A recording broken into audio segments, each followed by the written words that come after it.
కానీ అదే కోవట్ పేరు మీద అర్జున్ రెడ్డి అనే వ్యక్తిని క్షమించి వదిలిపెట్టిన పార్టీ ఈ అమ్మాయిని చంపడం వెనక మనం ఏ సామాజిక వర్గం సంచారా లేదా అంత పెద్ద నేరం ఏమైనా చేసింది అనుకోవాలా? ఇప్పుడు అర్జున్ రెడ్డికి ఈమెకు పోల్చుకుంటే ఈమె ఎవరైతే మహిళా మావోయిస్ట్ ఉందో మరి ఈమె కంటే ఆయన ఏమన్నా నేరం చేయకపోవచ్చు, లేకపోతే అతను నిజాయితీగా నన్ను ఇట్లా పోలీసులు కోర్టు మార్చుకున్నారు, నేను పార్టీ ద్రోహం చేయలేను కాబట్టి అని ఏమైనా పార్టీ ముందు ఏమైనా ఒప్పుకుంటే క్షమించి వదిలిపెట్టవచ్చు అనుకుంటున్నాను. కానీ 7 సంవత్సరాలు పనిచేసిన ఒక వ్యక్తిని ఎలాగంటే చంపాలనిపిస్తుంది? క్షమించి వదిలిపెట్టడం అనేది.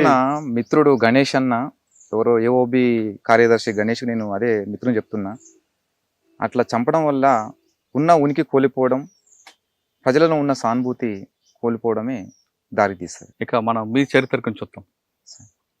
పంతు నాయక్ చంపిన ఘటనలో ఉన్న AK-47 అక్కడికి వెళ్ళకొచ్చింది ఎర్రగొండపాలెంకి. మీరేమో కోర్టులో నేను తీయలేదు అని చెప్తున్నారు. అవునవును. మరి ఎలా వచ్చింది? నాకు తెలియదు సార్, అది తెలియదు. ఉన్న వాస్తవం నేను చెప్తున్నా, అది నాకు తెలియదు. కోర్టులోంచి ఎవరు తీసుకెళ్లారు? అది ఆరోపణ మాత్రమే నా మీద వచ్చింది, కానీ నేను తీసిన అనే విషయం అయితే అది తప్పు. అది నేను తీయలేదు, నాకు సంబంధం లేదు. కానీ కోర్టు నుంచి విక్రమ్ అనే వ్యక్తి ఒక చిన్న పిల్లాడిని తీసుకొని రాత్రి టైంలో దొంగతనం చేయించి AK-47 తీసుకొని నల్లమల్ల వెళ్ళి ఆ ప్రాంతంలో ఒక గుట్ట మీద ఉండి అక్కడ చేపల వాళ్ళు ఇచ్చిన అన్నం తింటూ చాలా కాలం ఉన్నారని, అదే సమయంలో బాబురావు అండ్ పార్టీ ఎర్రగొండపాలెంలో కలిసి వాళ్ళతో కలిసి ఉండి AK-47 వాళ్ళకిచ్చి వాళ్ళ ద్వారా SLR తీసుకొని ఆ సమాచారాన్ని మీకున్న ఒక పోలీస్ ఆఫీసర్కి ఇవ్వడం, ఆయన ఆదేశాల మేరకే మీరు ఆ నలుగురిని చంపారన్నది.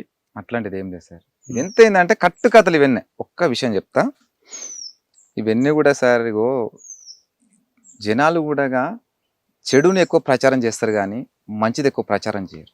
ఈ చెప్పిన సీక్వెన్స్ కరెక్టా కాదా? మీరు చెప్పింది ఇక్కడ జరిగిన ప్రచారం అది అంతే, కానీ నాకు జరిగింది అయితే కాదు, నేను చేయలేదు, నాకు సంబంధం. సరే, మీరు ఎలా వెళ్ళారు అక్కడి వరకు? నేను ఇక్కడ నాకు ప్రొటెక్షన్ లేదు, ఏ అధికారి నాకు సహకరించట్లేదు, కనీసం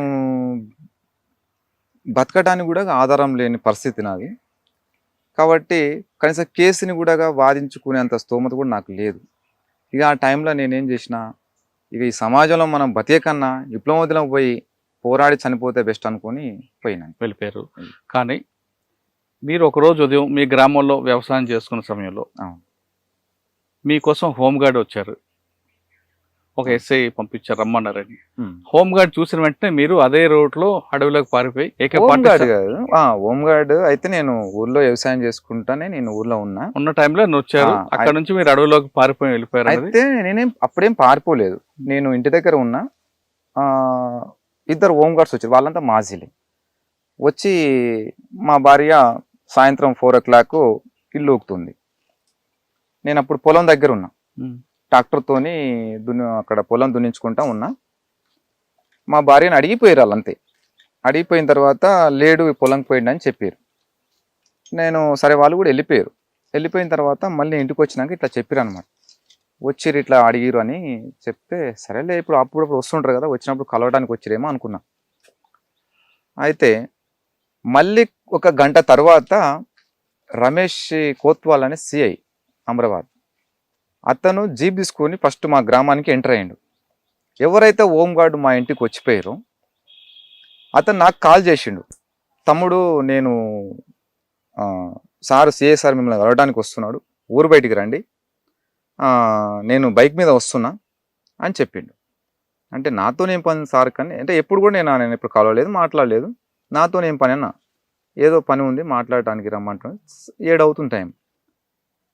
ఈ టైంలో నాకెందుకు, నన్నెందుకు కలుస్తాడని చెప్పేసి నేను కొంచెం భయపడ్డ తర్వాత నేనేం చేసినంటే, ఎంతకైనా మంచిది కొంచెం పక్క ఉంటే బాగా అని చెప్పేసి నా మొబైల్ స్విచ్ ఆఫ్ చేసి నేను పక్కకి వెళ్ళిపోయాను. ఆయన వచ్చిండు, ఒక అర్ధగంట సేపు ఉన్నాడు. అప్పటికి నేను వేరే ఆఫీసర్కి ఫోన్ చేసిన. ఫోన్ చేసి, సార్ ఇట్లా నా కోసం CI సారు కలవమంటున్నాడు, బయట ఉన్నాడు, మరి ఏమన్నా నా మీద ఏమైనా కేసులు ఏమన్నా మళ్ళీ ఏమన్నా బనాయిస్తారా ఏం సార్, మరి నేను బతకాలా వద్దా అని చెప్పి అన్న. ఏదైనా ఉంటే రేపు పొద్దుగాల వస్తా సార్, మీరు చెప్పండి సార్ CI సార్కు, వస్తే రేపు పొద్దున పోయి కలుస్తా అని చెప్పిన. సరే అమ్మ నేను చెప్తానని చెప్పేసి మరి ఏం చెప్పాడు చెప్పిండు. ఆ తర్వాత కొంతమంది రాజకీయ నాయకులు కూడా ఫోన్ చేస్తే, ఏం కాదు రేపు పొద్దుగానే పోదాంలే, ఎందుకు భయపడతావు, నువ్వు చేసిన తప్పేముంది, బయటకు వచ్చి హ్యాపీగా వస్తున్నావు కదా అని చెప్పేస్తే సరే అని చెప్పేసి ఉన్నా. అయితే మా సీఏ ఏం చేసాడు, మళ్ళీ ఫోన్ ఆన్ చేస్తే మా ఊర్లో ఉంటాడు ఒక అడ్వకేటు, బావ అవుతాడు.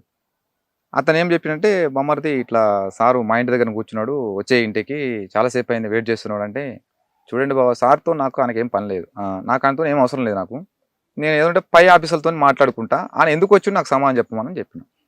కలవటానికి వచ్చిండంట. కలవటానికి వస్తే మరి పిఎస్కి రమ్మంటాడు, నాకోసం డైరెక్ట్ ఇక్కడ ఎందుకు వస్తాడు? ఎందుకంటే అప్పటికి నేను జైల్లో ఉండొచ్చినా, అప్పుడప్పుడే నాకు జైలు అనుభవం తెలుసు కాబట్టి, ఇవన్నీ పోలీసులు ఆడే అన్నీ నాకు తెలుసు కాబట్టి కొంచెం నేను భయపడి, లేదు బాబా ఏం లేదు, ఏమన్నా రేపు పొద్దుగాల కలుస్తాం, వెళ్ళిపోమని చెప్తే, సరేనా 8 గంటలకు అని మా ఇంటికి వచ్చిండు, రేపు పొద్దుగాల రాకపోతే స్పెషల్ బాడీ తీసుకొని వస్తా అని చెప్పేసి వెళ్ళిపోయింది. తర్వాత ఇక వేరే వాళ్ళు చెప్పారనమాట, ఏదో మొత్తం మీద అయితే నీకు ప్రమాదం ఉన్నది అని చెప్తే, ఇక మళ్ళీ పోయి జైల్లో పడేస్తే నన్ను ఇంకా ఎవరు తీస్తారు బయటికి, ఇక ఎట్లా ఇక్కడే కేసు సమస్య ఉంది, అక్కడే మళ్ళీ జైల్లో ఉండి వచ్చిన అప్పటికి 2 సంవత్సరాలు, ఇంటికాడ పరిస్థితి ఏందో ఇట్లా, అప్పటికి బాబు పుట్టిండు, ఇక నాకు ఇక డిప్రెషన్కి పోయినా ఇక అని చెప్పేసి, ఇక మళ్ళీ ఈ మార్గం కరెక్ట్ కాదు, ఇక ఆ మార్గం పోతే మా సరే ఇక్కడ చనిపోయే కన్నా పోయి ప్రజల కోసం త్యాగం చేస్తానన్న ప్రజల పేరు ఉంటుంది కదా అని చెప్పేసి మళ్ళీ ఉద్యోగంకి వెళ్ళిపోయాను. అక్కడ వెళ్ళాక బాబురావు వాళ్ళందరూ కనబడ్డారు, కానీ అక్కడ మీరు ఆయుధాలు ఎక్స్చేంజ్ చేసుకున్నారు కదా? మీ ఆయుధాలు ఎక్స్చేంజ్ అనేది ఏముండదు సార్. ఇప్పుడు నా స్థాయి కమాండర్ స్థాయి, నాకు నేను క్యారీ చేసిన కూడా దళంలో SLR, కానీ నా స్థాయిని బట్టి ఆయన ఇప్పుడు నేను అరెస్ట్ అయి ఉన్నా కాబట్టి ఆయన కొన్ని రోజులు అబ్జర్వేషన్లో పెట్టి నాకు SLR ఇచ్చిండు ఆయన. అది కూడా వేరే దగ్గర డంప్ ఉంటే తీసుకొచ్చి నాకు ఇచ్చిండు. ఓకే, ఆ ఎన్కౌంటర్ ఎలా జరిగిందంటారు బాబురావు గారిది? సార్ 100% అది ఇన్ఫార్మర్ తోటి ఎన్కౌంటర్ జరిగింది. ఆ ఇన్ఫార్మర్ మీరే అడిగారు? తప్పు సార్, అది అన్ని ఫాల్స్ ఎలిగేషన్స్ చెప్తున్నా కదా నేను సార్ ఒక విషయం చెప్తా, నేను పార్టీకి ద్రోహం చేయాలంటే పెద్ద పెద్ద నాయకులని పట్టించటం నేను ఇప్పుడు అంటే ఈ సెకండ్ టైం కాదు, ఫస్ట్ టైంలోనే ఒక జిల్లా స్థాయి నుంచి, ఒక రాష్ట్ర స్థాయి నుంచి, కేంద్ర కమిటీ స్థాయి వల్ల అంటే రాష్ట్ర స్థాయి వరకు నేను నష్టం చేసేటోని. ఎందుకంటే దళం సాంబశివుడు ఒక దగ్గర ఉంటే ఎవరిని బట్టి ఆయన పంపడు, నమ్మకస్తుని పంపిస్తాడు. పోవాలి పార్టీ అంటే 3-4 రోజులు పోయేది, మైదాన ప్రాంతంలో పోయి పార్టీ పని చేసుకొని మళ్ళీ అక్కడ దళం కాడికి వచ్చేది. మరి అప్పటికీ నేనేమైనా పార్టీ ద్రోహం చేయాలంటే ఎప్పుడో చేసేవాడిని. ఇది ఏంటంటే ఇంత పెద్ద ఎన్కౌంటర్లో ఇది జరిగిన అశోక్ ముగ్గురు చనిపోవడం ఏంది, ఈయన ఎట్లా తప్పించుకున్నాడు అంటే ఈయననే ఎన్కౌంటర్ చేయొచ్చు ఏంటంటే వాళ్ళు జనాలు పబ్లిక్ ఏంటంటే తొందరగా క్యాచ్ చేస్తారు, అంటే వాళ్ళు అనుమానాన్ని అది రియల్గా వాళ్ళు క్రియేట్ చేసుకుంటారు. అంటే భౌతికవాదులు భావవాదులు ఉంటారు సార్, అంటే ఇలా భౌతికవాదులు భావవాదులు అంటే కొంతమంది ఏంటంటే ఇప్పుడు వాళ్ళు ఇక్కడుండి విక్రమ్ తప్పించుకోండి కదా, ఈయననే చేయించిండు, ఈయననే ఇట్లా. సరే ఓకే, మీరు అన్నట్లుగానే ఆ విధంగా ఊహించుకున్నారు అనుకుందాం. ఓకే, మహబూబ్నగర్ కోర్టులో ఉన్న AK-47 ఎర్రగొండపాలెం వెళ్ళి ఎల్బీ నగర్ ఎలా వచ్చింది? ఎల్బీ నగర్ లేదు సార్, ఎల్బీ నగర్ రికవర్ అయింది కదా, అప్పుడు చంద్రశేఖర్ అని ఇన్స్పెక్టర్ కదా, అప్పుడు శ్యామ్ ఉండే కదా, శ్యామ్ సరెండర్ అయింది. శ్యామ్ సరెండర్ అయిన తర్వాత అది ఆయన చూపిన డంపులు అవన్నీ, అప్పుడు యాక్షన్ చేసింది కూడా దాంతోనంట. అయితే ఇప్పుడు నేను అరెస్ట్ అయినా కాబట్టి కేసులు నా మీద దొబ్బేసారు, ఆ కేసులో ఇది రికవరీ అనేది చెప్పేసి చూపించారు అన్నమాట. అంతేగాని నేనైతే కానీ ఆ AK-47 ఎల్బీ నగర్లో పెట్టి నయీం కోసం చంపడానికి ప్లాన్ చేసినట్లుగా, దానికోసం ఆయుధం దాచినట్లుగా రికార్డ్స్ చెప్తున్నాయి. అంటే సెకండ్ టైమా లేకుంటే ఫస్ట్ టైమా? Second time. మేము నయీంని చంపాలనుకున్నది ఎప్పుడు, మేము దళంలో ఉన్నప్పుడు మాత్రమే నయీంని చంపాలని మేము అనుకున్నాం, కానీ బయటకు వచ్చిన తర్వాత నయీంని చంపాలని అనుకోలేదు. సెకండ్ టైం పోయినప్పుడు నేను ఎక్కడైతే మళ్ళీ సెకండ్ టైం ఉద్యమం బాట పట్టానో ఆ టైంలో నయీం కనిపిస్తే అప్పుడే కాల్చిపడేస్తాను. కానీ నేను బయట ఉన్నంత కాలము నయీం చంపాలని మాత్రం ఎప్పుడు అనుకోలేదు, మేము ప్లాన్ చేయలేదు. అంటే మొదటిసారి అనుకున్నారు? ఫస్ట్ పార్టీ ఉద్యమం ఉన్నప్పుడు అనుకున్నాం, సెకండ్ టైం పోయినప్పుడు కూడా అనుకున్నాం, కానీ మేము ఎల్బీ నగర్ వచ్చినాం అక్కడ మాటేసినాం అని మాత్రము అది తప్పది. ఎల్బీ నగర్ వచ్చారని కాదు, ఎల్బీ నగర్ లో దాన్ని దాచిపెట్టారని. లేదు అక్కడ నేను, కానీ నల్లమలలో ఆయన వస్తే చంపాలని ప్లాన్ చేశారా? ఖచ్చితంగా చంపేవాళ్ళం, ఎందుకంటే అని విప్లవ ద్రోహి. ఇంకో విషయం చెప్తా, నయీం కూడా ఆ రకంగా మారటానికి పార్టీ కారణం. ఎలా?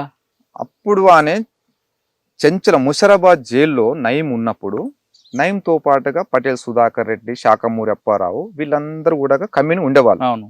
అయితే అప్పటికి నయీం ఏంటంటే లంపిన్ సెక్షన్, అది అంటే లంపిన్ క్యారెక్టర్, అసలు దళంలోకే వద్దని అప్పటికి నాయకులు చెప్పినా కూడా వినకుండా అక్కడున్న కొంతమంది దళ కమాండర్లు ఏంగా తీసుకుందామని చెప్పి తీసుకున్నారు. ఆయన ప్రవర్తన లంపెన్ క్యారెక్టర్. అయితే వేరొక కేసులో ఐఏఎస్ అయితే మన ఈ వ్యాసత్య కేసులో ఆయన ముద్దాయిగా ఉండి ఆయన ముషిరాబాద్ జైల్లో ఉన్నాడు. అవును. అక్కడ ఉన్నప్పుడు ఏమైందంటే మన ఈదన్ అనే ఒక వ్యక్తి ఆయన పార్టీ నుంచి బయటకు వచ్చిండు. బయటకు వచ్చిన తర్వాత తను జైల్లో కాంటాక్ట్ అయ్యిండు. ఎవరు? ఈదన్న. మళ్ళీ నేను పార్టీలోకి వెళ్ళిపోతా, నాకు పార్టీ నేను బయటికి వచ్చింది నాకు మిస్టేక్, నేను స్వయం విమర్శ చేసుకుంటున్నా, వెళ్ళిపోతాను ఉద్యమంలోకి అని చెప్పేసి అంటే కొన్ని రోజులు మరి ఎక్కడ పెట్టాలి ఏంది మరి బయట మనకు వచ్చి కలిస్తే మరి ఇన్ఫర్మేషన్ పోద్ది కదా, మళ్ళీ నష్టం జరుగుద్ది కదా అని చెప్పేసి మన ఈదన్న అనే వ్యక్తిని తీసుకుపోయి నయీం వాళ్ళ అక్క వాళ్ళ ఇంట్లో పెట్టారు.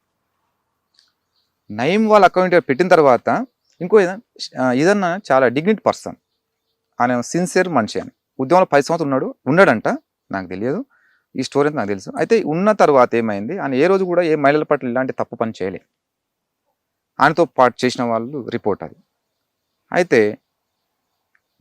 అప్పటికి ఏమైందంటే ఈ బెల్లి లలిత అక్క ఏంటంటే అప్పుడు తెలంగాణ ఉద్యమంలో స్టార్ట్ అయినప్పుడు ఆమె చురుకైన పాత్ర పోషిస్తుంది. ఈ విధన్న మీద ఆరోపణ వచ్చింది. ఏం ఆరోపణ అంటే ఈ నయీం వాళ్ళ అక్క వచ్చి ములాఖాతులో చెప్పింది, ఇట్లా నన్ను మిస్బిహేవ్ చేసిండు ఇదన్నని నయీంకు చెప్పింది. నయీం ఏం చేసిండు, పార్టీ అక్కడ ఉన్న కమ్యూనికి రిపోర్ట్ చేసింది.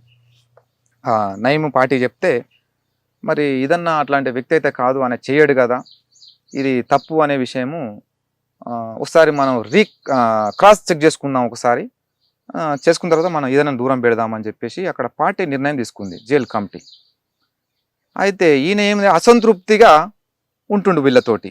ఎట్లా నేను చెప్పినా కూడా మీరేం పట్టించుకోవట్లేదు, మీరు చెప్పినా కూడా నేను పట్టించుకోవట్లేదు, మా అక్కని ఇట్లా అన్నాడంట అట్లనంటే ఆటలు వస్తుంటే అక్కడ టచ్ చేశాడు ఇక్కడ టచ్ చేశాడు అని చెప్పేసి నయీము కట్టుకథ ఇదంతా. అప్పటికి ఏదన్నా వచ్చి పోయి కలుస్తున్న విషయము పోలీసు తెలుసు, ఎట్లా ఏంది దెబ్బ కొట్టాలనేది వాళ్ళు ప్లాన్ చేసి పంపించిన ఆ రోజులలో.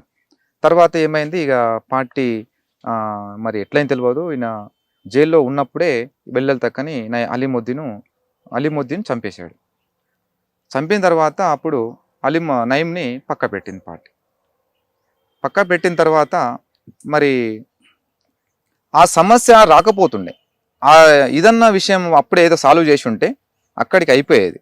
కానీ మరి అక్కడ ఏం జరిగింది ఏంది అనేది విషయం అయితే ఇక లోతులో అక్కడ వాళ్ళకి తెలుసు. తర్వాత ఇక ఆయన పూర్తిగా బెండ్ అయిపోయిండు. తర్వాత బిల్లలతో మర్డర్ అయిపోయిన తర్వాత ఈయన రిలీజ్ అయిపోయిన తర్వాత ఆయన ఏంది మొత్తం పార్టీకి పూర్తిగా వ్యతిరేకంగా తయారయ్యింది. జైలు వచ్చింది కాబట్టి ముషిరాబాద్ జైల్లో మీరు కూడా ఉన్నారు? లేదు, మహబూబ్నగర్ జైల్లో ఉన్నా. మహబూబ్నగర్ జైల్లో చల్లపల్లి జైలు ఉన్నారు.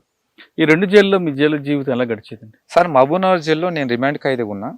అక్కడ నాకు ఎలాంటి కార్యక్రమాలు లేవు. నాకు 8 నెలల తర్వాత నేను మహబూబ్నగర్ జైలు నుంచి చెర్లపల్లి వెళ్ళాను. చెర్లపల్లి ఏ సంవత్సరం నుంచి ఉన్నారు చెర్లపల్లి? 2015 నుంచి 2023 వరకు ఉన్నాం. ఓకే.